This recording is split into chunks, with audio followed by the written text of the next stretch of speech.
ये व्यापार है, दुनिया का सबसे बड़ा व्यापार। नहीं समझे?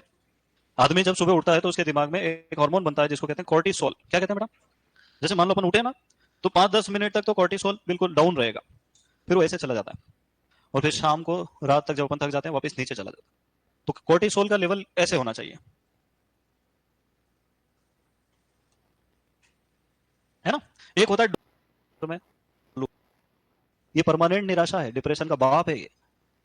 काल्पनिक मल्च है ना। कार्बनिक मल्च कितने प्रकार की? दो प्रकार। पहली स्ट्रो मल्च, दूसरी वुडन मल्च, और तीसरी डस्ट मल्च, और चौथी वर्टिकल मल्च, है ना? अब मल्चिंग से क्या फायदा है बताओ?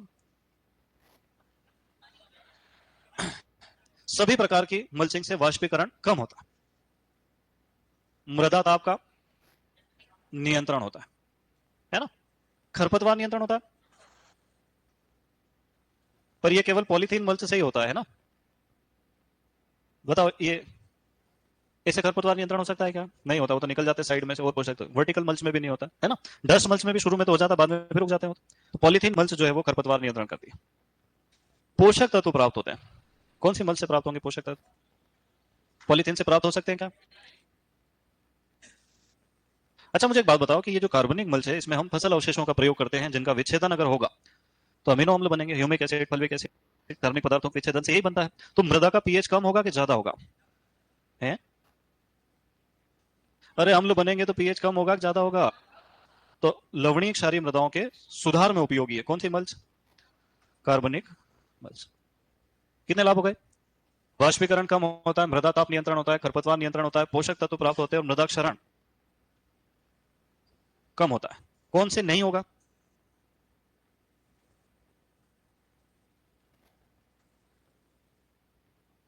डस्ट मल्च से मृदा क्षरण कम नहीं होता और बढ़ जाता है ना? क्योंकि ऊपर की 5 सेंटीमीटर परत को बुरबुरा कर देंगे तो बारिश में मिट्टी का कटाव ज्यादा होगा, है ना? पर जब जनरल क्वेश्चन आता है तो फिर ये जो पीछे वाले पॉइंट्स हैं, इनको वो लोग नजरअंदाज कर देते हैं और पूछते हैं मल्चिंग का कौन सा लाभ है। तो ये जो बचा ये क्या है? मल्चिंग का लाभ। वाष्पीकरण कम होता है, मृदा ताप का नियंत्रण हो जाता है, खरपतवारों का नियंत्रण हो जाता है, पोषक तत्व प्राप्त होते हैं, लवणिक क्षारीय मृदा में सुधार होता है, मृदा क्षरण भी कम होता है ना? पर अगर डीप में क्वेश्चन आएगा तो इन बातों का आपने क्या रखना है? ध्यान रखना है। चलो, एक और काम हम कर सकते हैं, वाटर शेड बना सकते हैं। क्या बना सकते हैं बेटा? Water shade. देखो, वैज्ञानिकों का ऐसा मानना है कि जितनी भी बारिश होती है वो सब पानी कहीं ना कहीं एक जगह से होकर और बाहर निकल जाता है। अगर आसमान से देखें हम तो हमको नदियां ऐसे दिखाई देती है कि इधर का पानी गिरेगा, छोटी छोटी धाराओं से बड़ी धाराओं में आ जाएगा, बड़ी धाराओं से और बड़ी धारा में आ जाएगा, और नदियों में आ जाएगा, और उस नदियों से वापस कहां चले जाएगा? समंदर। तो नदियां प्राकृतिक जल निकास की नालियां हैं। नदियां क्या है? जितनी बारिश हो रही है वो सब इकट्ठी होकर नदियों से होते हुए कहां चली जाती है ना? अब भारत में जो है 4,000 बिलियन क्यूबिक मीटर वर्षा होती है, 400 मिलियन हेक्टेयर मीटर। कुल मात्रा कितनी है जल की? 1 हेक्टेयर सेंटीमीटर कितना होता है बेटा? 1 लाख लीटर। ऐसा सिंचाई में पढ़ाया था क्या मैंने तुमको?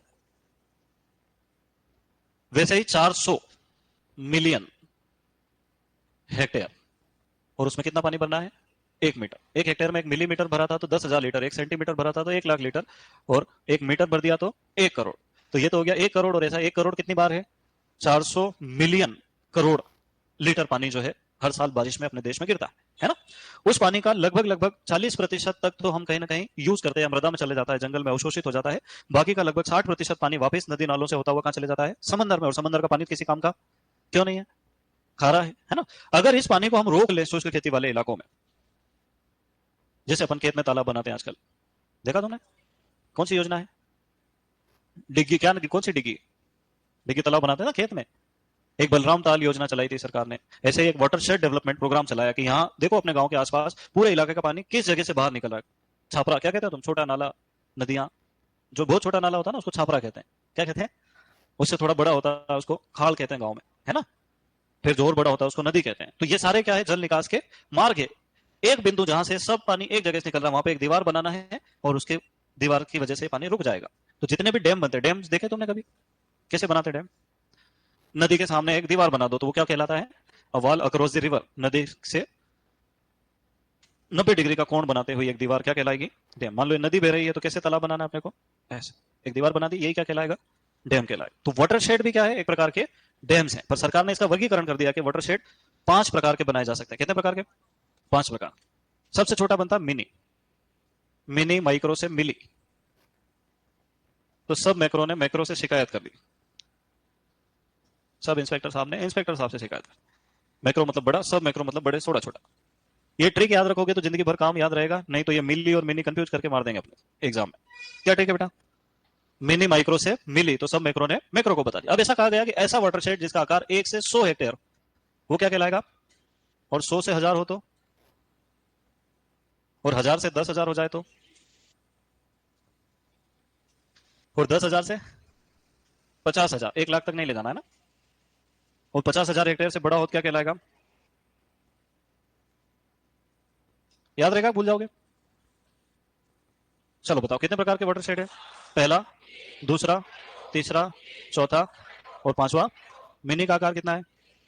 माइक्रो का, मिली का, सब मैक्रो का और मैक्रो का। अब प्रश्न आता है, मिली वाटरशेड का आकार होता है,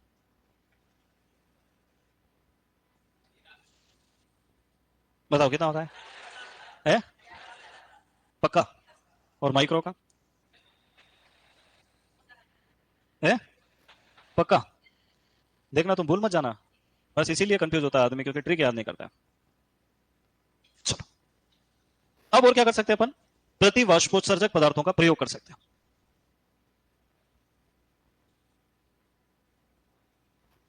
इनको कहते हैं एंटी ट्रांसपिरेटिंग एजेंट। क्या कहते हैं?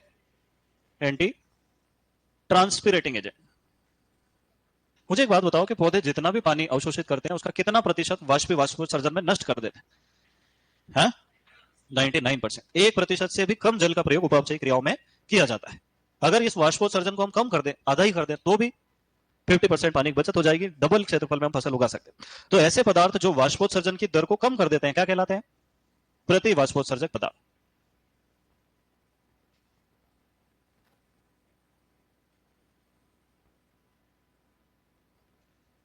कौन नष्ट कर देता है? बताओ। ऐसा प्रश्न आता है कि 99% जल वाष्पोत्सर्जन द्वारा नष्ट कर देते हैं, कौन? पौधे। 1% से भी कम जल का प्रयोग उपापचयी क्रियाओं, उपापचयी क्रियाएं किसको कहते हैं? प्रकाश संश्लेषण है, श्वसन है ना, ये सब क्या कहलाते हैं?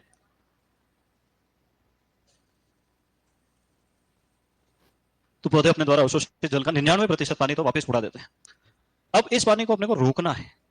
बोले रोक लो, हमारे बाप का क्या जा रहा है? कैसे रोकेंगे बताओ? रसायनों का प्रयोग करेंगे। ऐसे पदार्थ जो वाष्पोत्सर्जन की दर को कम कर देते हैं क्या कहलाते हैं? एंटी ट्रांसपिरेटिंग एजेंट या प्रति वाष्पोत्सर्जक पदार्थ।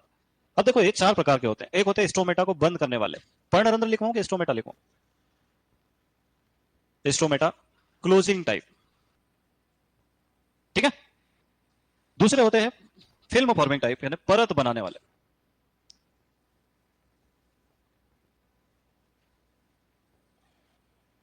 तीसरे होते हैं परावर्तक, और चौथे होते हैं वृद्धि नियामक। सबसे पहले बात करते हैं स्टोमेटा बंद करने वाले। पौधे जितना भी वाष्पोत्सर्जन करते हैं उसमें सबसे ज्यादा मात्रा में पानी की हानि कहां से होती है? पर्णरंध्रों से। अगर पर्णरंध्रों को कुछ समय के लिए अस्थायी रूप से बंद कर दिया जाए तो पौधे की मृत्यु नहीं होती है, पर उस समय में होने वाला वाष्पोत्सर्जन का पानी बच जाता है। तो इसके लिए अपन 4 प्रकार के रसायनों का प्रयोग कर सकते हैं। सबसे पहला रसायन कहलाता है पीएमए। पीएमए का फुल फॉर्म क्या है बेटा? फिनाइल मर्क्यूरिक एसिड नहीं, एसिटेट। दूसरा होता है एबीए, एब्सिसिक एसिड, एप्साइसिक भी लिख सकते हैं। ऐसा कहा जाता है कि पौधों में सूखे की स्थिति में प्राकृतिक रूप से बनने वाला हार्मोन कौन सा है?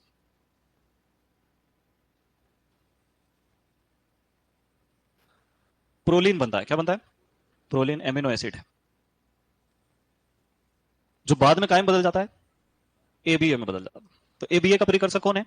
प्रोलीन, है ना। जब सूखा पड़ता है, जब पादप तनाव में आ जाता है, पौधे को टेंशन हो जाता है पानी कम है, तो वो प्रोलीन अमीनो अम्ल बनाता है। ये प्रोलीन बाद में कायम पड़ जाता है एबीए, और ये एबीए पर्णरंध्रों को बंद कर देता है ना। तो नेचुरल मैकेनिज्म नहीं हो, पहले करना हो तो एबीए का छिड़काव कर दो। इसके अलावा 2,4-D या एट्राजिन का प्रयोग भी किया जा सकता है, पर सभी किताबों में इनका वर्णन नहीं है ना। तो अपने ध्यान रखना है, पहले अगर ऊपर वाले मिल रहे हो तो वो आंसर लगाना है, वो जब नहीं मिल रहे हो या उपरोक्त सभी में कोई फंस रहा हो फिर लगा देना, ठीक है। फिल्म बनाने वाले, ये पत्तियों के ऊपर एक पारदर्शी परत बना देते हैं, लेमिनेशन जैसी, जिससे प्रकाश तो अंदर आ जाता है पर पानी बाहर नहीं जा पाता है ना। जैसे सिलिकॉन सिलेट। मोबी लीफ,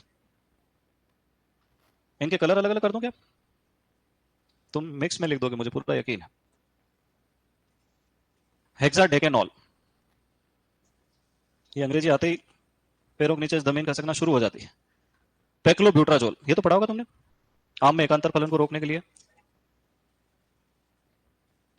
हो जाए, हैंग हो जाए, काम कर थोड़ा सा, हो जा हो जा।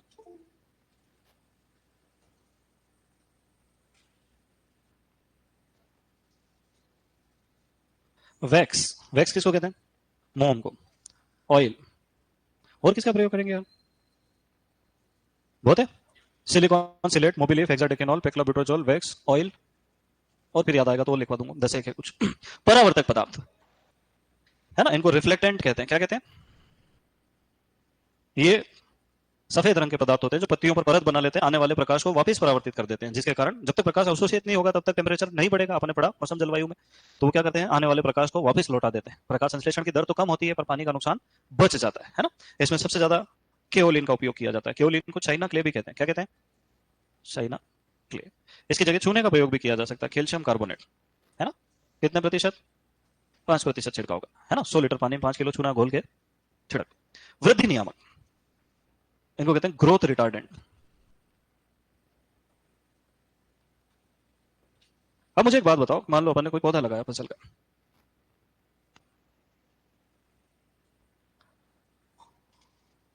और मैंने इसके ऊपर साइकोसेल का छिड़काव कर दिया। साइकोसेल क्या करता है? ऑक्सीजन का विरोधी रसायन गेहूं में बोनेपन के लिए प्रयोग होता है। वो पौधे की हाइट बढ़ने नहीं देता है, तो पौधा छोटा रह गया। क्या फायदा हुआ बताओ? अरे बड़ा पौधा, ज्यादा पत्तियां, बड़ी पत्तियां, ज्यादा पर्णरंध्र, ज्यादा वाष्पोत्सर्जन। छोटा पौधा कम वाष्पोत्सर्जन, बड़ा पौधा छोटा पौधा। तो इसलिए क्या करते हैं, वृद्धि को रोकने वाले पदार्थों का छिड़काव कर देते हैं। अभी आधे से ज्यादा बच्चे तो इसलिए सदमे में कि इतनी स्लाइड भर दी, हम लिखेंगे कब? आज ही लिखना है, बहुत टाइम है अभी, 1 ही घंटा हुआ, 1 घंटा और बाकी है ना।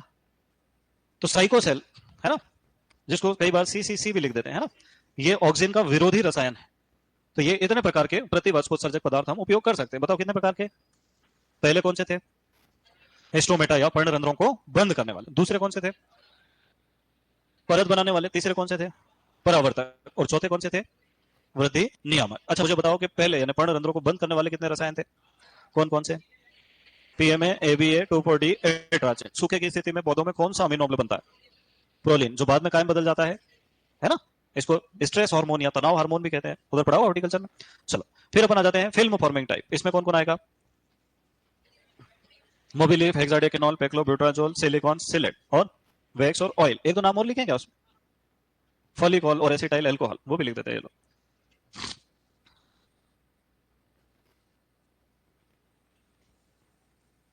चलो फिर आते हैं परावर्तक। परावर्तक में कितने पदार्थ हैं?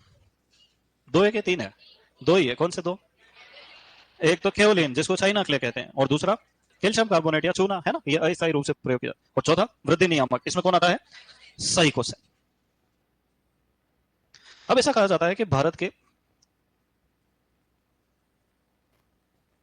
शुद्ध कृषि योग्य क्षेत्रफल का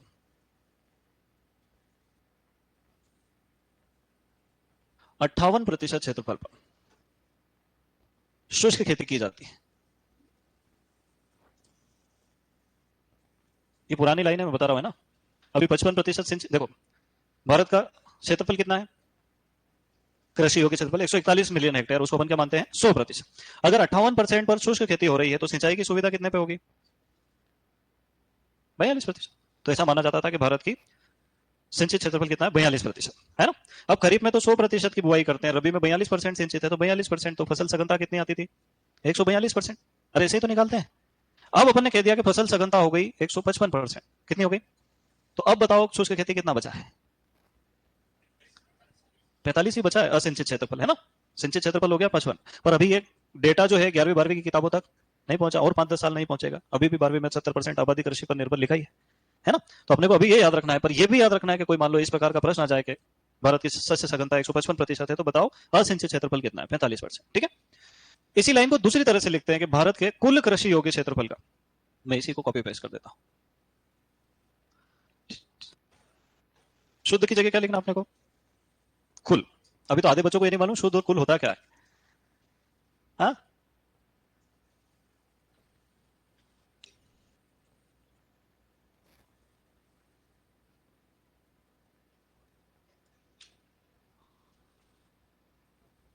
जिससे 45% उत्पादन प्राप्त होता है। मतलब 70% इलाके से कितना उत्पादन मिल रहा है और बाकी के 30% से 55। अब मुझे बताओ शुद्ध क्षेत्रफल क्या होता है और कुल क्षेत्रफल क्या होता है।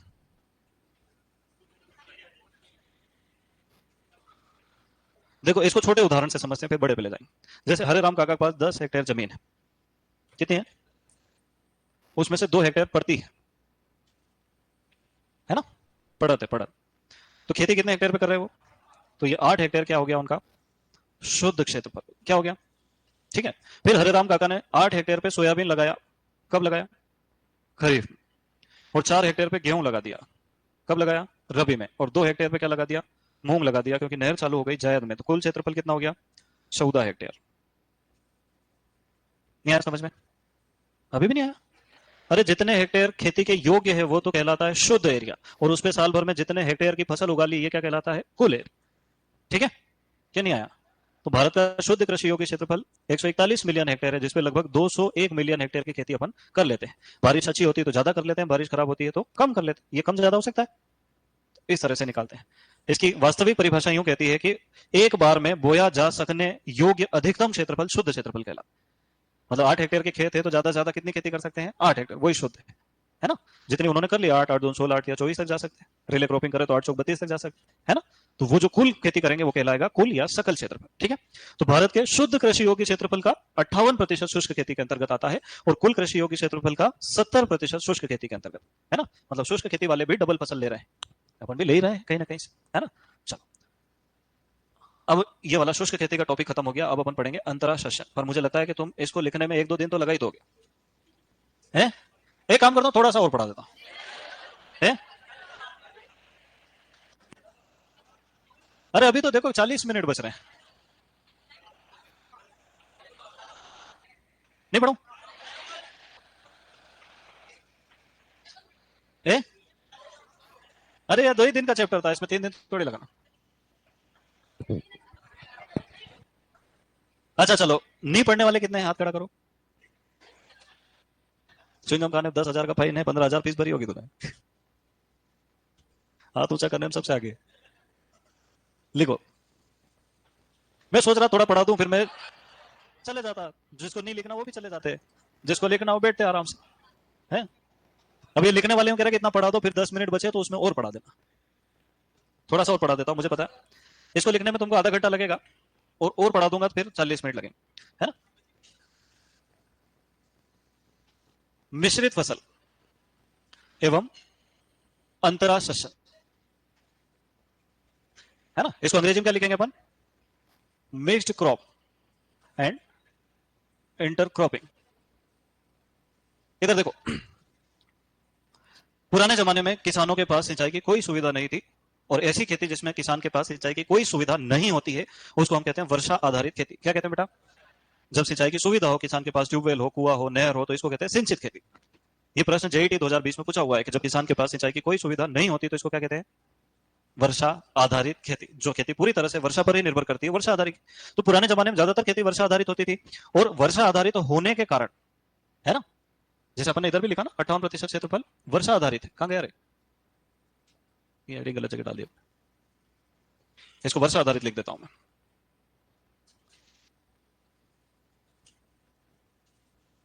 है ना, जहां सिंचाई की कोई सुविधा नहीं है। ठीक है। तो अपने को एक ध्यान रखना है कि सिंचाई की सुविधा नहीं होने के बाद भी यहां पर खेती की जा रही है। पर शुष्क खेती में एक बहुत बड़ी दिक्कत यह भी आती है कि जब किसान के पास सिंचाई सुविधा नहीं होती है तो वो केवल एक ही फसल लेता है साल में। इसको कहते हैं मोनोक्रॉपिंग। क्या कहते हैं? जब एक किसान एक संपूर्ण वर्ष में केवल एक ही फसल उगा पाता है तो इस स्थिति को क्या कहते हैं हम लोग?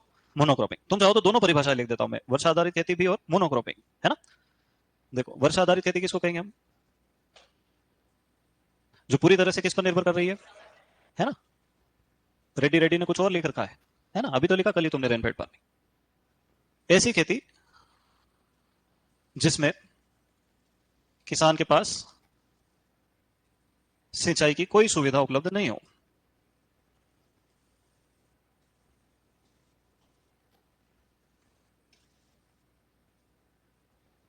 उसको क्या कहेंगे अपन? वर्षा आधारित खेती। सिंचित खेती किसको कहते हैं? देखो था मोनोक्रॉपिंग, एक संपूर्ण वर्ष में, ऐसा लिख देता हूं, केवल एक ही फसल ले पाना, जैसे सोयाबीन। तो पूरे साल में क्या उगाया? खरीफ की ऋतु में, बाकी रबी भी खाली और जायद भी खाली। इस स्थिति को क्या कहते हैं? और मोनोक्रॉपिंग, शुष्क खेती की एक बहुत बड़ी विशेषता है कि बाजरा लगा दिया और खेल खत्म कर दिया। तो शुष्क खेती का या मोनोक्रॉपिंग का बेस्ट एग्जांपल क्या है? बाजरा। ठीक है, अब अपन आ जाते हैं इंटरक्रॉपिंग पे वापस से। मिश्रित फसल, मिश्रित फसल में क्या करते हैं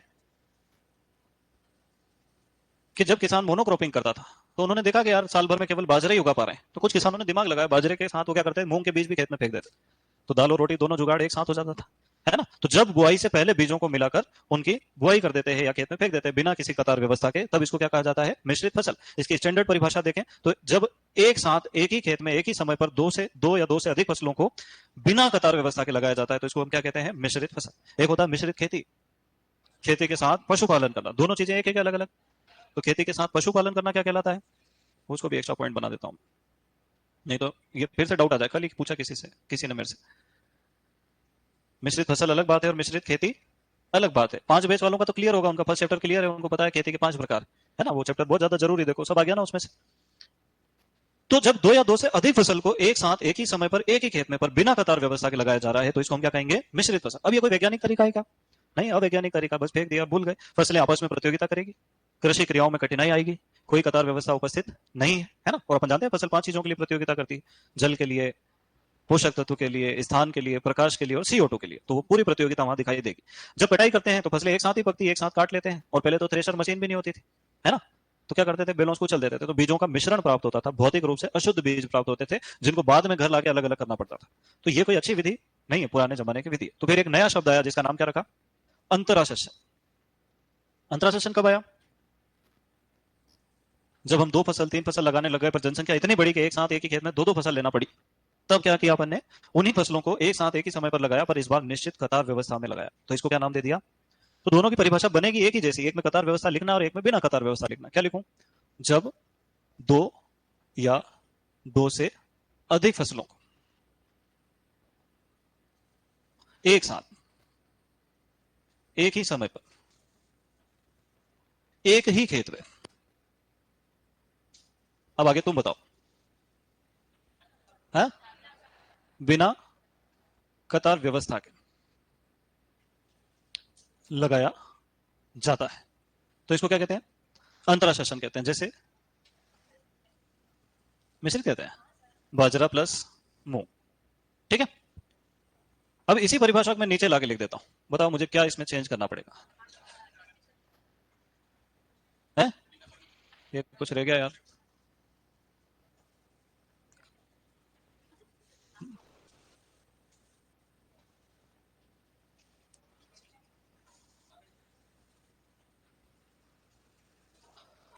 निश्चित कतार यहां लिखना पड़ेगा, बिना कतार की जगह क्या लिख दें? ये जो मैं कर रहा हूं ना, ये तुम्हारे दिमाग में एक मानसिक परिवर्तन पैदा करता है। ये चीज तुम कभी नहीं भूलोगे, बाकी सब भूल जाओ ना तो भी ये चीज नहीं भूलो, क्योंकि अपन ने इतनी उठापटक करी, फिर यहाँ लिखा, फिर ये देखा, तो ये अपने अंदर प्रोसेस चल रही है दिमाग में। और जब पढ़ाई करते समय किसी चीज को लेकर अपन फोकस हो जाए, तुम्हारा पूरा ध्यान आ गया ना बोर्ड पे, ये क्या हुआ, ये कहां से जा रहा है, वो कहां, तो तुम पूरी दुनिया से हटके कहां गए? यहाँ। और पढ़ाई का एक ही तरीका है, जब तुम्हारा क्या है, बाजरा प्लस मूंग, यहाँ भी अपन लिख सकते हैं बाजरा प्लस मूंग 2:2, मतलब जिसमें अनुपात लिखा हो वो अंतरा सेशन है, जिसमें नहीं लिखा वो तो मिश्रित फसल का उदाहरण अंतरा सेशन का बन सकता है, और अंतरा सेशन का उदाहरण मिश्रित फसल का बन सकता है। सिर्फ क्या लगाना अपने को? अनुपात लगाना। अब इसके 4 जो है बहुत ज्यादा फेमस उदाहरण है, अरुण कात्यायन की बुक चल रही है 1995 से अभी तक, उसमें ही लिखे हुए हैं ना। जैसे सबसे फेमस है गेहूं प्लस सरसों, क्या अनुपात आता है बताओ? 9:1। फिर आता है सेटारिया, सेटारिया मतलब कंगनी और काकून, plus red gram, red gram किसको कहते हैं? अरहर को, है ना। 5:1। फिर आता है सोयाबीन प्लस मक्का, इसका अनुपात क्या आएगा? 6:8:1। और एक और उदाहरण मैं लिखवा देता हूं, टमाटर प्लस गेंडा, 15:1, है ना। गेंदे को निमेटोड से बचाने के लिए टमाटर के साथ लगाया जाए, टमाटर को निमेटोड से बचाने के लिए उसके बीच में गेंदा लगाया। चलो अब तुम लिख लो, अब टाइम हो जाएगा तुम्हारा। बोर्ड बड़ा कर दूं? बोर्ड बड़ा कैसे होता है? अच्छा,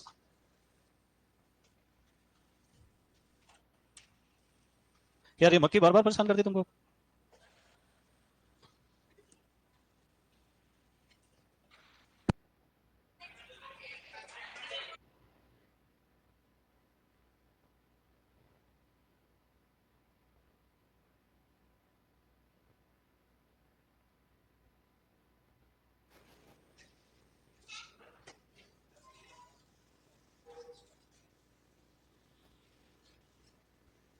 तो अपन कहां तक पहुंच गए? मिश्रित फसल एवं अंतरा शस्यन तक। परिभाषा अपन ने दोनों की लिख ली। अब मुझे एक बात बताओ कि मिश्रित फसल और अंतरा शस्यन में क्या कोई अंतर हो सकता है? हाँ, एक ही अंतर है। मैं सोच रहा ज्यादा लिखवा दूं। देखो,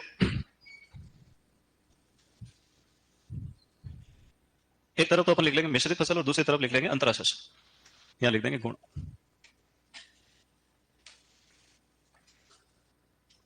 क्या क्या लिख दें? मिश्रित फसल। और यहां क्या लिख देंगे? अंतरा शस्यन, है ना? अब सबसे प्रमुख तो अंतर क्या है बताओ? कतार व्यवस्था का अंतर है। किसमें कतार व्यवस्था होती है, किसमें नहीं होती है?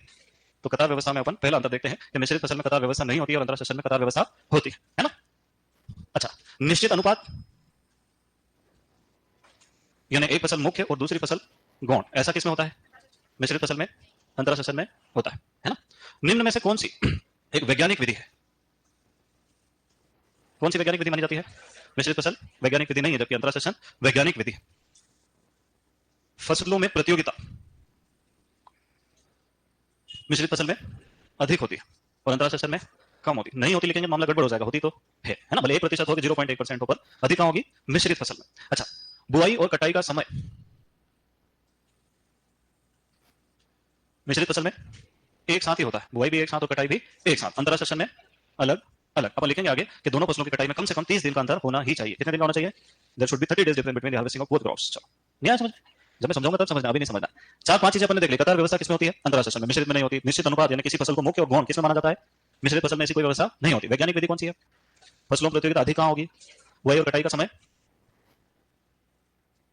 तो कृषि क्रिया कठिन कहां होगी और आसानी कहां होगी? अच्छा, मान लो कि मैं तुमसे कहूं कि भौतिक रूप से अशुद्ध बीज, इसका क्या अर्थ होगा बेटा?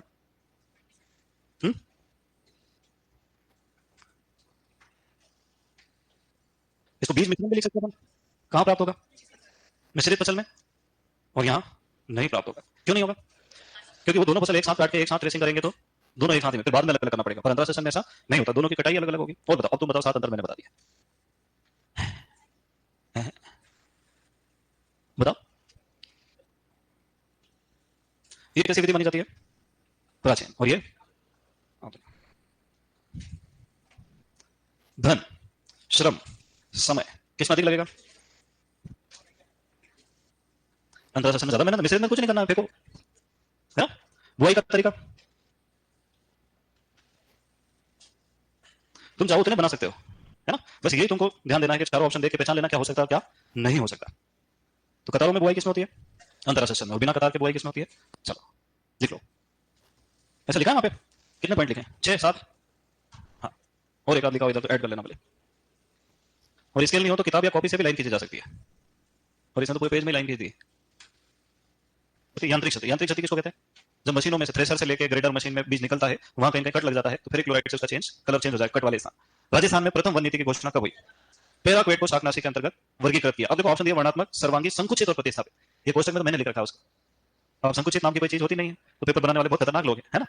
कॉन्ट्रैक्ट को कॉन्ट्रैक्ट लिख दिया, कंसंट्रेटेड क्या लिख दिया? कॉन्ट्रैक्टेड अंग्रेजी में। निम्न में से अपतरण नाशी का उदाहरण कौन सा? अपतरण नाशी क्या होता है बेटा?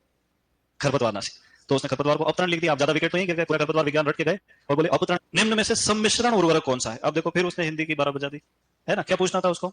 कौन सा कॉम्प्लेक्स फर्टिलाइजर, यौगिक उर्वरक जिसको कहते हैं, जिसमें एक से ज्यादा तत्व होते हैं एनपीके में से। नीचे दिए, अच्छा, जिंक की कमी से कौन सा रोग होता है? खेरा। आयरन की कमी से अंतःशिरा हरिमाहिनता, इसको लिखा अंतराशिरी हरित रोग। मैंगनीज की कमी से गन्ने में फहाला ब्लाइट होता है, उस फहाला ब्लाइट का ट्रांसलेशन क्या कर लिया? फसल नाशक रोग। और पोटेशियम की कमी से हिडन हंगर हो जाता है, जिसको छिपी हुई भूख कहते हैं, उसको शुद्ध हिंदी में क्या लिखा? प्रच्छन्न। और भूख मतलब क्षुधा, तो हिंदी का पेपर भी यही ले लिया उन्होंने। कैक्टस या नागफनी के पौधे को वर्गीकृत किया जा सकता है। मरुद भी बीजामृत बनता है सभी बीजों के विभिन्न वर्गों को उनके प्रारंभिक विकास से वितरण की अवस्थाओं तक क्रम में लिखिए। तो ये तो लाइन पूछ ली उन्होंने, है ना, nuclear seed, breeder seed, foundation seed और सर्टिफाइड सीड। अपन देखेंगे एक अंतरासेशन के क्रम,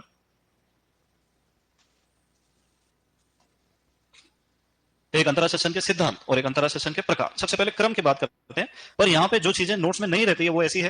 मैंने तुमको बताया जब किसी खेत में एक ही फसल लगाते हैं तो उसको क्या कहते हैं बेटा? शुद्ध फसल। क्या कहते हैं? शुद्ध फसल। मान लो किसी किसान ने केवल गेहूं की फसल लगाई, लिखो शुद्ध फसल, लिख लो। तुम नहीं लिखोगे तो तुम्हारे मन में वो रहता हमेशा।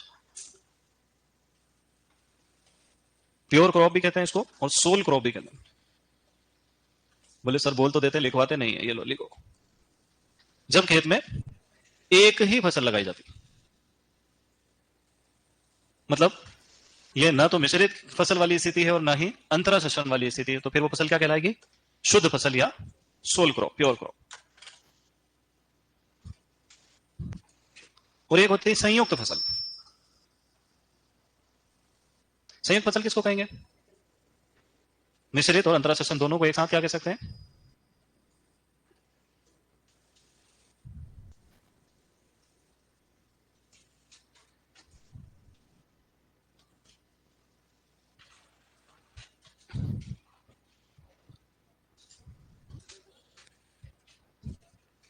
तो शुद्ध फसल मतलब जब खेत में एक ही फसल लगाई गई हो, और संयुक्त फसल मतलब जब एक से ज्यादा फसल हो, है? तो चाहे मिश्रित फसल हो चाहे अंतरासेशन हो, दोनों को संयुक्त फसल कहा जा सकता है। ठीक। अब मुझे एक बात बताओ कि मान लो कोई तुमसे कहे कि 1 हेक्टेयर का खेत है, तो इसका क्या अर्थ है?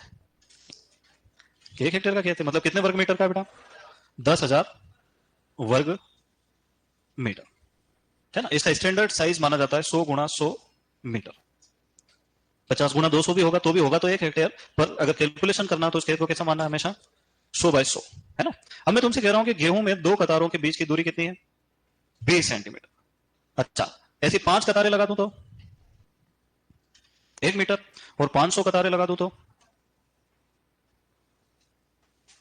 अगर खेत की लंबाई और चौड़ाई 100 बाय 100 है तो गेहूं की 1 हेक्टेयर में कितनी कतारें आएगी? 500 कतारें। शुद्ध फसल में गेहूं की 1 हेक्टेयर में कितनी कतारें आती है? 500। चीजों को समझना है ना, रटने जाओगे फिर फेल हो जाओगे। अब अपने को देखना है कि गेहूं में 1 हेक्टेयर में कितनी कतारें आती है? बोलो कैसे आती है 500? क्योंकि एक कतार से दूसरी कतार की दूरी कितनी होती है? 20 सेंटीमीटर। गेहूं में अंतरासेशन में कौन सी फसल लगाते हैं आप? पक्का किस अनुपात में लगाते हैं? 9:1 का अर्थ क्या हुआ? तो गेहूं की 9 कतार और सरसों की? पक्का।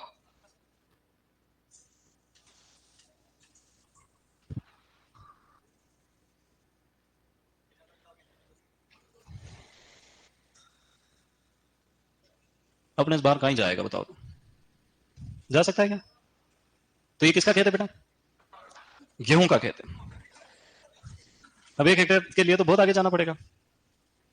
अब मेरे पास 2 ऑप्शन है। कितने ऑप्शन है? थोड़ा बड़ा करूं क्या? दिख रहा पीछे वालों? उनका देखना जरूरी है यार, अपने दोस्त है वो भी, पीछे बैठते हैं तो क्या हुआ। चलो, तो गेहूं की 1 हेक्टेयर में कितनी कतारें आती है स्टैंडर्ड? 500 कतार। अब मुझे किसी ने कहा है कि गेहूं की 9 कतार के बाद क्या करना है? सरसों की 1 कतार लगाना। अपन गिनते हैं, चलो 1 2 3 4 5 6 7 8 9। कितनी हो गई बेटा? पक्का? और ये भी कितनी हो गई? अरे भाई यार, ये भी कितनी हो गई? हो गई पक्का? और ये भी कितनी हो गई? एक रह गई। सही बताओ? अरे जान दो यार।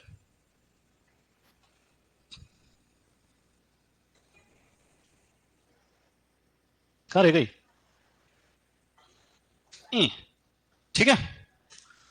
बोले सर कुछ समझ में नहीं आया। अभी तो मैंने कुछ समझाया ही नहीं। तो अंतरासेशन क्या कहता है कि गेहूं की 9 कतार के बाद क्या करना है बेटा? किसकी कतार लगाना है? पक्का। अब मेरे पास 2 तरीके हैं। कितने? पहला तो यह है कि गेहूं की 9वीं और 10वीं कतार के बीच पड़ी खाली जगह में सरसों लगा दूं। बताओ, पहले अगर गेहूं की 500 कतारें थी, सरसों लगाने के बाद कितनी बची? अरे गधो, 500 ही बचेगी। क्योंकि गेहूं की 9वीं और 10वीं कतार के बीच में सरसों लगाई है। इसको कहते हैं धनात्मक क्रम। क्या कहते हैं? दूसरा होता है ऋणात्मक क्रम। कौन सा क्रम होता है? ऋणात्मक क्रम में हम क्या करेंगे कि गेहूं की 9 कतारें लेंगे। कितनी लेंगे? और 10वीं कतार नहीं लगाएंगे, उसके स्थान पर क्या लगा देंगे? इसको कॉपी पेस्ट कर लेते हैं अपन। अब ये समझने में थोड़ी तकलीफ आएगी तुम्हारे, यही साइंस है। पहली विधि में तो हमने क्या किया, 9 कतार और 10वीं कतार के बीच में सरसों लगा दी, इसको हमने क्या नाम दिया, धनात्मक क्रम। ऋणात्मक क्रम में क्या करेंगे, 1 2 3 4 5 6 7 8 9, इधर से ही कर देता हूं डायरेक्ट, 1 2 3 4 5 6 7 8 9, 1 2 3 4 5 6 7 8 9, 1 2 3 4 5 6 7 8 9। इसमें 10वीं कतार पर गेहूं नहीं लगा के और क्या लगा देंगे, इसको क्या कहेंगे। अब बताओ क्या अंतर आया, गेहूं की कतारों की संख्या किसकी तुलना में कम हो गई, शुद्ध फसल की तुलना में कम हो गई। तो इसकी परिभाषा को थोड़ा घुमा के लिखा जाता है ना। अंतरा सेशन के कितने क्रम है बेटा, 2। पहला क्रम क्या कहलाएगा, धनात्मक क्रम। इसमें क्या लिखते हैं अपन, इसको अंग्रेजी में कहते हैं एडिटिव सीरीज। क्या कहते हैं, इसको रटना नहीं है कभी भी, ध्यान रखना। मुख्य फसल की कतारों की संख्या, अब इसमें से मुख्य फसल कौन सी है, शुद्ध फसल के बराबर होती है। क्या समझ में आया कि पहले भी 500 कतारें गेहूं की 1 हेक्टेयर में आ रही थी, अगर अंतरा सेशन में धनात्मक क्रम अपनाया तो भी गेहूं की कितनी कतारें आएगी, 500 ही आएगी। मुख्य फसल की कतारों की संख्या पर कोई प्रभाव नहीं पड़ा, पर कुल कतारों की संख्या बढ़ गई। इसको क्या नाम दिया, धनात्मक क्रम। जैसे तुम लोग बैठे हो, मैं सुपरवाइजर की 6वीं बेच, 7वीं बेच, 8वीं बेच, 9वीं बेच, 10वीं बेच, 11वीं बेच, किसी भी बेच के 5 बच्चे और बुला के बिठा देता हूं तो कौन सा क्रम हो जाएगा, धनात्मक क्रम। और तुम में से पहले 5 भगा देता हूं और दूसरे 5 बिठा लेता हूं तो कौन सा होता है, ऋणात्मक क्रम। इसमें क्या लिखेंगे अपन, बताओ बताओ क्या लिखूं,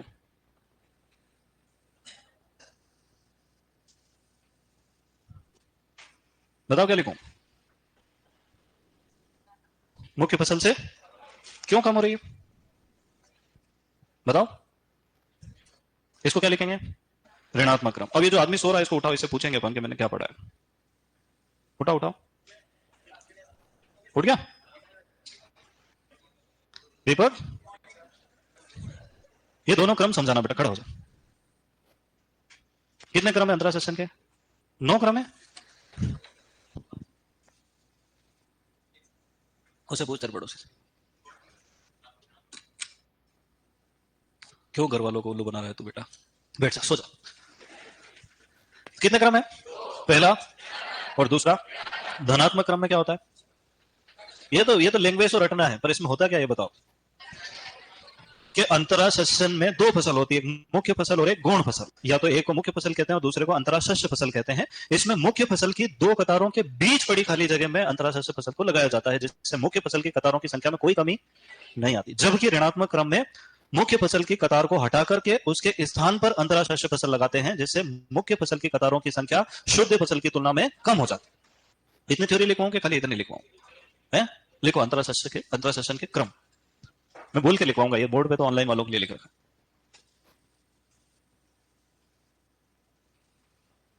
सेशन के सिद्धांत,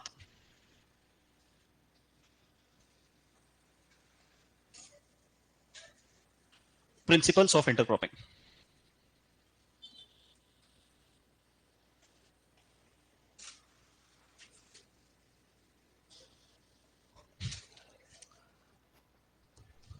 और जब याद करने का बहुत सारा मटेरियल रहता है ना, तो फिर डायग्राम का सहारा लेते हैं। जैसे अदलहनी फसलों के साथ दलहनी फसल लगाना चाहिए, उतली जड़ वाली फसलों के साथ गहरी जड़ वाली फसल लगाना चाहिए, फैलने वाली फसलों को सीधी बढ़ने वाली फसलों के साथ लगाना चाहिए, लंबी अवधि की फसल के साथ छोटी अवधि की फसल लगाना चाहिए। कुछ समझ में आ रहा है कि नहीं आ रहा है। लगाई गई दोनों ही फसलों की जलमांग और उर्वरक संबंधी आवश्यकताएं लगभग समान होना चाहिए। एक ही प्रकार के कीट एवं रोगों को ग्रहण करने वाली और आपस में प्रतियोगिता करने वाली फसलों को कभी भी एक साथ नहीं लगाना चाहिए। ये प्रतियोगिता डिजुम है ना। कितने हो गए, 6 सिद्धांत। अब तुम बताओ बोल के।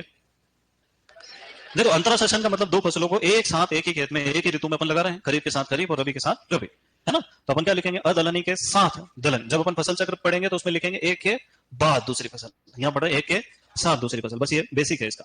तो अदलहनी अगर एक है तो दूसरी दलहन है, ताकि मृदा की उर्वरता बनी रहे। एक अगर उतली जड़ वाली है तो एक गहरी जड़ वाली। इससे क्या फायदा होगा, एक ऊपर ऊपर से पानी पोषक तत्व लेगा, दूसरा नीचे पानी और पोषक तत्वों के लिए प्रतियोगिता कम होगी, मृदा के दोनों स्तर की उर्वरता का संबंध बना रहे। तीसरा, सीधी बढ़ने वाली और फैलने वाली फसलों को एक साथ लगाना। इसका क्या फायदा है, स्थान के लिए होने वाली प्रतियोगिता को कम करना। जैसे मूंग उड़द के साथ क्या लगा दिया, मक्का। मक्का ऊपर ऊपर धूप ले लेगी, स्थान ले लेगी, और मूंग उड़द नीचे। लंबी अवधि के साथ छोटी अवधि की फसल, है ना। क्या होता है, जैसे सिंचाई के लिए क्रांतिक अवस्था होती है, ऐसी पोषक तत्वों के लिए क्रांतिक अवस्था होती है। ऐसी अवस्था जब पौधों को सर्वाधिक पोषक तत्व की आवश्यकता होती है, उसको क्या कहते हैं अपन? पोषक तत्वों की क्रांतिक अवस्था। और ये हमेशा होती है पुष्पन अवस्था। जब पुष्पन होता है तब पौधे बहुत ज्यादा मात्रा में पोषक तत्व चाहते हैं, है ना। अगर दोनों फसलों में एक साथ पुष्पन हो गया तो लड़ाई झगड़े हो जाएंगे, क्योंकि सूक्ष्म जीव जो है वो रोज कुछ ना कुछ पोषक तत्व उपलब्ध कराते रहते हैं, एक रूप से दूसरे रूप में बदलते मृदा में। ऐसा नहीं कि अपन उर्वरक देते हैं जब भी पोषक तत्व मिलते हैं, है ना। वो उर्वरक तो पड़ा रहता है, फिर कुछ बैक्टीरिया आते हैं जो फास्फोरस को अघुलनशील से घुलनशील में कर देते हैं, पोटेशियम को अघुलनशील, कुछ कवक आती है, जिंक, फास्फोरस, नाइट्रोजन सब अवेलेबल करवा। तो अगर मान लो दोनों को एक साथ भूख लगी है तो दो दो रोटियां ही बन रही है, दोनों लड़ पड़ेंगे। पर अगर एक जल्दी पक जाए तो उसका पुष्पन पहले हो जाए। जैसे मूंग उड़द और मक्का में बात करते हैं अपन, तो मूंग उड़द का पुष्पन आता है 30-35 दिन और मक्का का आता है 50 से 60 दिन। आदर्श स्थिति है ना। तो ऐसा माना जाता है कि दोनों फसलों की बुआई का समय तो एक हो सकता है, किंतु कटाई के समय में कम से कम 30 दिन का अंतर होना चाहिए। चौथा, जल मांग और उर्वरक की आवश्यकता एक समान होना चाहिए। इसका मतलब यह है कि धान के साथ अगर मूंग लगा दिया तो क्या होगा? धान का पानी देंगे तो मूंग डूब के मर जाएगा, और मूंग का पानी दिया तो धान सूख के मर जाएगा। तो इसलिए ऐसी फसलों का चयन करना चाहिए जिनकी जल मांग और उर्वरक आवश्यकता लगभग समान। कई बार पूछा भी जाता है कि मुख्य फसल का तो 100% उर्वरक दिया जाता है और गौण फसल का 50%। किस हिसाब से देंगे? तो मुख्य फसल का 100% और गौण फसल का 50%। और उर्वरक अगर कतार में दे दो तो इससे बढ़िया कुछ हो ही नहीं सकता, है ना। क्योंकि गेहूं के साथ सरसों लगाएंगे तो सरसों को अमोनियम सल्फेट कहां देंगे अपन? कतार में। सरसों को चाहिए सल्फर, गेहूं को थोड़ी चाहिए ज्यादा। फिर एक जैसे कीट और रोग ग्रहण करने वाली फसल लगाएंगे तो एक ही बार में मामला निपट जाएगा। तो इसलिए ऐसी फसलें लगाना है जिनमें एक जैसे कीट रोग नहीं लग। आपस में प्रतियोगिता करने वाली फसलों को अंतरा सेशन में एक साथ नहीं लगाते। तो इसको ऐसे ही याद करते हैं। देखो, लिखो अंतरा सेशन के सिद्धांत।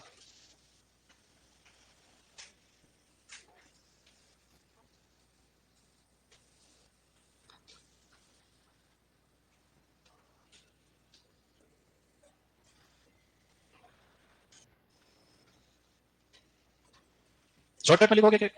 है? हाँ, बोल के लिखवा दो मैम।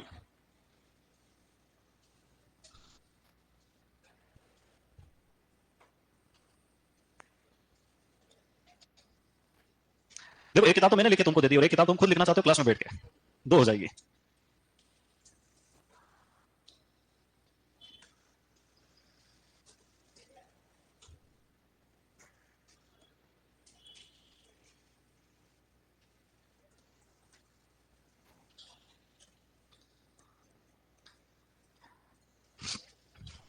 एक्स्ट्रा लाइन इसके बाद लिख लेंगे पॉइंट बना के।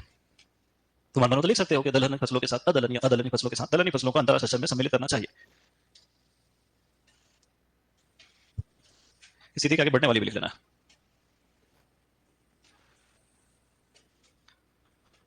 लंबी अवधि प्लस छोटी अवधि।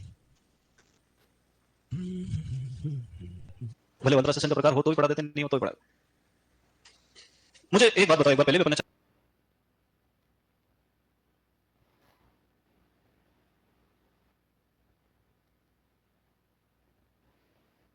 से दिखाई देंगे, समांतर सहचर, है ना। एक और होता है, उसको कहते हैं हम लोग सहक्रियावादी सेशन। एक होता है बहुस्तरीय सेशन। तो अंतरा सेशन के केवल 4 ही प्रकार है, पर अपनी 12वीं की किताब में क्या करा? रक्षक फसल, सहायक, दुनिया भर की चीजें इसी में घुसेड़ दी, है ना। तो रक्षक फसल को भी अंतरा सेशन बना दिया, सहायक फसल को भी क्या बना दिया? अंतरा सेशन। और जो एले क्रॉपिंग होती है ना, उसको भी अंतरा सेशन बना दिया। एले क्रॉपिंग किसको कहते हैं? वृक्षों की कतारों के बीच में फसल उत्पादन करना। अच्छा, आधा तो हिंदी में लिखा और आधा अंग्रेजी में लिखा। इसको बहुस्तरीय को लिख दिया मल्टी स्टोरी क्रॉपिंग। मतलब जिसका हिंदी नहीं आया उसका अंग्रेजी चलने दो। एक फिर रिले क्रॉपिंग बचा, उसको क्यों छोड़े अपन, उसको भी ऐड कर देता हूं मैं। तो अंतरा सेशन के कितने प्रकार हैं? 7 है ना। ये रिले क्रॉपिंग अलग से समझ लेना, ये मैं ऐड कर देता हूं। कितने हो गए बेटा? 8 प्रकार हो गए। Very good. अब इसको ध्यान से समझना आपने को, है ना।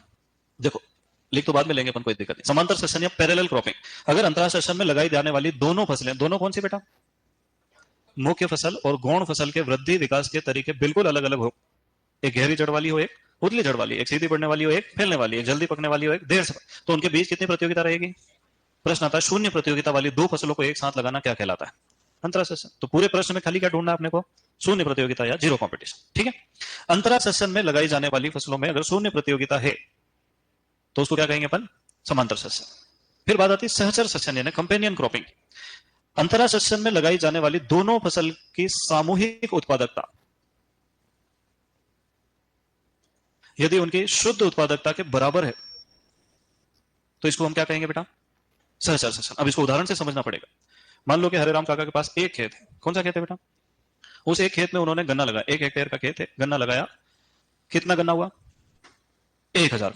तो कुल उत्पादन कितना हुआ? 1000 क्विंटल। क्षेत्रफल कितना है? 1 हेक्टेयर। तो उत्पादकता क्या आएगी? 1000 क्विंटल प्रति हेक्टेयर। 1 हेक्टेयर में जो औसत उत्पादन आता है उसी को क्या कहते हैं? उत्पादकता कहते हैं। ये शुद्ध फसल की उत्पादकता है। अकेला गन्ना लगाया। फिर दूसरे साल उन्होंने आलू लगाया, इसकी उत्पादकता कितनी आई? 400 क्विंटल प्रति हेक्टेयर। अगले साल उनका दिमाग खराब हुआ, उन्होंने इस खेत में 2 कतार में गन्ना लगाया और 2 कतार में आलू लगाया। बताओ गन्ने ने कितनी जगह घेरी? अरे बताओ कितनी जगह घेरी? आधा हेक्टेयर। आलू ने कितनी घेरी? तो गन्ना कितना होना चाहिए और आलू कितना होना चाहिए? कोई भी कमी आई क्या उत्पादकता में? कोई वृद्धि हुई क्या? सामूहिक उत्पादकता और शुद्ध उत्पादकता दोनों कैसी आ रही है? बराबर। एक कतार में पहले जितना हो रहा था अभी भी एक कतार में उतना ही हो रहा है। तो इसको हम क्या कहते हैं? सहचर सस्यन। जब उत्पादकता पर कोई ना तो पॉजिटिव और ना ही नेगेटिव इफेक्ट पड़ रहा है तो शून्य प्रतियोगिता वाला मामला, पर यहां पर इसकी परिभाषा में उत्पादकता शब्द प्रयोग किया गया है ना। तो जब लगाई जाने वाली दोनों फसलों की उत्पादकता पर कोई प्रभाव नहीं पड़े, यानी सामूहिक उत्पादकता और शुद्ध उत्पादकता दोनों बराबर आए, तब इसको हम क्या कहते हैं? सहचर सस्यन। तीसरा होता है सहक्रियावादी सस्यन, जिसको सिनर्जेटिक क्रॉपिंग या सिनर्जेटिक खेती भी कहते हैं। क्या कहते हैं? सिनर्जेटिक खेती। इसमें मामला थोड़ा सा बदल जाएगा। इसमें क्या होगा कि लगाई जाने वाली दोनों फसलों की सामूहिक उत्पादकता उनकी शुद्ध उत्पादकता से भी ज्यादा हो जाएगी। जैसे शरतकालीन गन्ने के साथ आलू लगाते हैं तो गन्ना 500 होना चाहिए था, वो 550 हो जाता है। आलू 200 होना चाहिए था, वो 220 हो जाता है। यानी 10% उत्पादकता क्या हो रही है? ऐसा हो सकता है क्या? अरे अपन अलग अलग रोटी खाते हैं तो 4-4, 5-5 खाते हैं, 2 दोस्त बैठ जाते हैं तो 15-20 उधेड़ देते हैं। अरे होता है कि नहीं होता है? तो वैसे ही जब शरतकालीन गन्ने के साथ आलू लगाया जाता है तो दोनों की उत्पादकता में वृद्धि देखी जाती है। क्यों? क्योंकि आलू एक छायाप्रिय पौधा है, शियोफाइट। दिन भर की तेज धूप आलू से बर्दाश्त नहीं होती, पर अगर गन्ने के बीच में लगाएंगे तो उसको इतनी तेज धूप दिन भर नहीं मिले, बीच बीच में छांव भी मिलेगी। इससे आलू का उत्पादन बढ़ जाता है। दूसरा, आलू जो है अपनी आवश्यकता से अधिक पोटेशियम का अवशोषण करता है, जिसको लग्जरी कंजम्पशन कहते हैं। क्या कहते हैं? विलासितापूर्ण उपभोग, है ना, आरामदायक खपत या शाही खपत। तो वो एक्स्ट्रा पोटेशियम किसको मिल जाता है? तो दोनों एक दूसरे को क्या कर रहे हैं? कॉम्प्लीमेंट कर रहे हैं, फायदा पहुंचा रहे हैं। तो इस कारण से दोनों का उत्पादन बढ़ जाता है और इसी को हमने क्या नाम दिया है? सहक्रियावादी सस्यन या सिनर्जेटिक क्रॉपिंग। बहुस्तरीय सस्यन, विभिन्न ऊंचाई के पौधों को एक साथ एक ही खेत में एक ही समय पर लगाना। सोयाबीन, पपीता, नारियल। सोयाबीन, काली मिर्ची, पपीता, नारियल। इसमें ज्यादा फेमस कौन है? तो अगर नारियल उदाहरण में दिख जाए तो किसका हो? बहुस्तरीय या मल्टी स्टोरी क्रॉपिंग या बहुपर्ती सस्यन। और ये कहां पर ज्यादा फेमस है? केरल और कर्नाटक जैसे राज्यों में ज्यादा प्रचलित माना जाता है। क्लियर है मामला? Very good. रक्षक फसल, मुख्य फसल की बाहरी घुसपैठियों से सुरक्षा के लिए जो फसल लगाते हैं उसको क्या कहते हैं? और मुख्य फसल कीटों को आकर्षित करने के लिए फंदा फसल या फांस फसल। दोनों में कंफ्यूजन रहता है हमेशा, इसलिए ध्यान रखना है। रक्षक फसल क्या करती है? जैसे मान लो अपने खेत में जंगली सुअर आ रहे हैं तो किसी फसल के चारों तरफ कुसुम लगा दो, उसकी पत्तियों में कांटे होते हैं। जंगली सुअर की तो क्या आदत है? फिर उसकी नाक सबसे पहले पहुंच जाती है और नाक में कांटे चुभेंगे तो भग जाएंगे, फिर कभी जिंदगी में उस रास्ते नहीं आएंगे, है ना। गन्ने के चारों तरफ सनई लगा, या ज्यादा तेज गर्म ठंडी आवाज बचाने के लिए सोयाबीन के चारों तरफ मक्का लगा, है ना। तो ये तीनों उदाहरण किसके हैं? रक्षक फसल। सहायक या वृद्धि कारक फसल, इसका खाली उदाहरण ही लिखते हैं अपन। क्या लिखते हैं? बरसीम के साथ सरसों लगाना। इससे क्या फायदा होगा?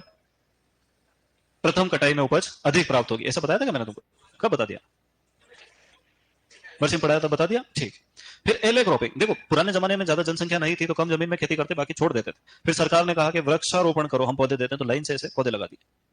अब जनसंख्या बढ़ी, 1 के 2, 2 के 4, 4 के 16, तो अब मजबूरी बन गई कि वो जो खाली जगह पड़ी वहां भी खेती करे। तो जो वृक्षों के कतारों के बीच की जगह जो गली बची उसमें खेती करने लग गए। इसको क्या नाम दे दिया उन्होंने? एले क्रॉपिंग। जब वृक्षों के कतारों के बीच वाले खाली स्थान में खाद्यान्न फसलों की खेती की जाती है तो इसको क्या कहते हैं? एले क्रॉपिंग। और रिले क्रॉपिंग, एक वैज्ञानिक थे जिनका नाम था डॉक्टर शेर सिंह बेंस। क्या नाम था?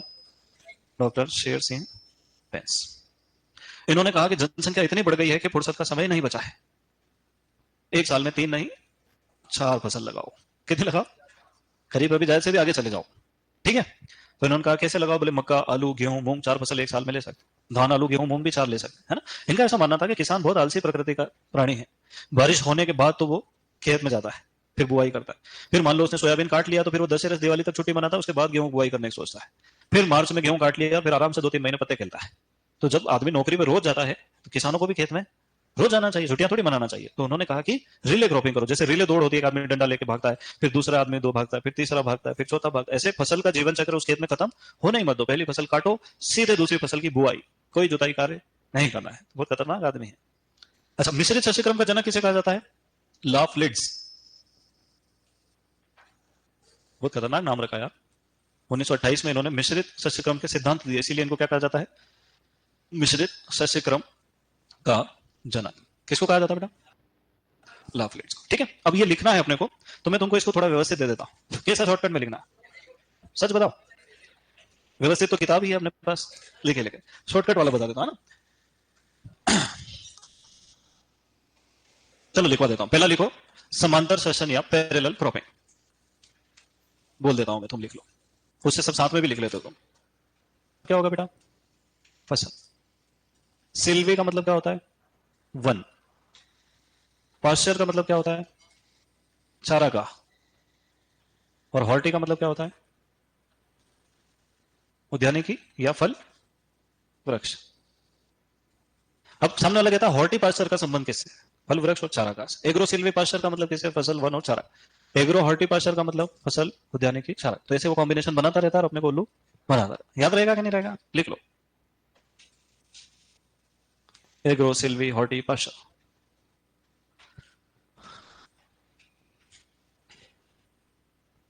तो यहां पर इस चैप्टर में कुछ एक्स्ट्रा चीजें हैं, जैसे अपन बात करें, यहां देखो विभिन्न प्रकार के शस्य मिश्रण। मुझे एक बात बताओ कि शस्य मिश्रण इसका अर्थ है मिश्रित फसल या अंतरा शस्य। जब दो फसल लगाएंगे तो एक ही ऋतु की होना चाहिए कि अलग अलग? अगर दोनों अदलनी है तो अदलनी फसलों का शस्य, उनमें से एक भी अगर लेग्यूमिनेसी कुल की है तो दलहनी फसलों का शस्य। वही लिख रखा, देखो बाजरा मूंग, बाजरा अनाज वाली और मूंग दोनों करीब की है, तो ये दलहनी फसलों का शस्य। फिर देखो ज्वार उड़द दलहनी फसलों। अच्छा दोनों नहीं हो तो फिर गेहूं अलसी, दोनों में से एक भी लेग्यूमिनेसी, तो ये अदलहनी फसलों का, दोनों रबी की। गन्ना गेहूं असिंचित क्षेत्रों के लिए कम जल मांग वाली फसलें जो शुष्क खेती में, लेकिन मूंग बाजरा बाजरा मूंग, तो ये तो अपन खुद ही बना के लिख सकते हैं, उन्होंने कोई बहुत बड़ा काम नहीं कर दिया, थोड़ी सी कॉमन सेंस की जरूरत। ये इंपॉर्टेंट है। शुष्क खेती में कैसी किस्मों का प्रयोग करना चाहिए बेटा?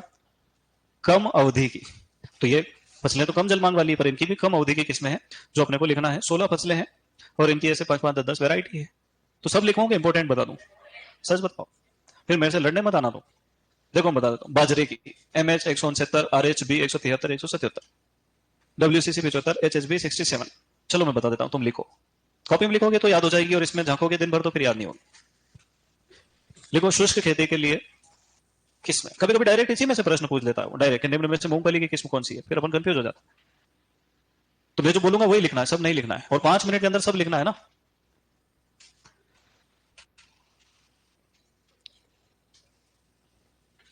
चलो सबसे पहली फसल क्या है?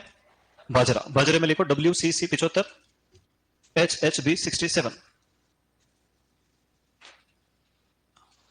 WCC 75 और HHB 67। इसको बाजरे की सबसे जल्दी पकने वाली किस्म माना जाता है। किसको? HHB 67। ठीक है। फिर ज्वार। ज्वार में SPV 96, SPV 96। फिर मक्का, संकुल अगेती 76 76, संकुल अगेती 76। और माही कंचन, सबसे ज्यादा इंपॉर्टेंट प्रश्न तो ये आता है, माही कंचन किसकी किस्म है? मक्का की। फिर लिखो गेहूं। गेहूं में लिखो मुक्ता। बाकी मैं लिखा चुका हूं गेहूं में भी, तुमको याद करो। मेघदूत सुजाता कुंदन C 306। यहां भी लिखो, फिर से लिख लो। देखो मेघदूत, मेघदूत कालिदास की रचना है। मेघदूत नहीं पता तुम्हें बचपन में? लिखो मेघदूत सुजाता कुंदन C 306, मेघदूत सुजाता कुंदन C 306। फिर जो तो पूरा ही सूखा विरोधी है, फिर भी लिख लो जो RD 31 2508। लिखा। जो के बाद आ जाओ सोयाबीन। जो के बाद सोयाबीन, JS 335, JS 9560। ये पुराने जमाने की किस्म, अभी नई विकसित कर दी 20 29 20 34, है ना। JS 335, JS 9560। फिर आ जाओ मूंगफली, GG2। GG2 मतलब गुजरात ग्राउंडनट 2। बस 2 मिनट लेक्चर है, क्लास लगेगी। चलो फिर कल लिखना हो क्या? मूंगफली में GG2।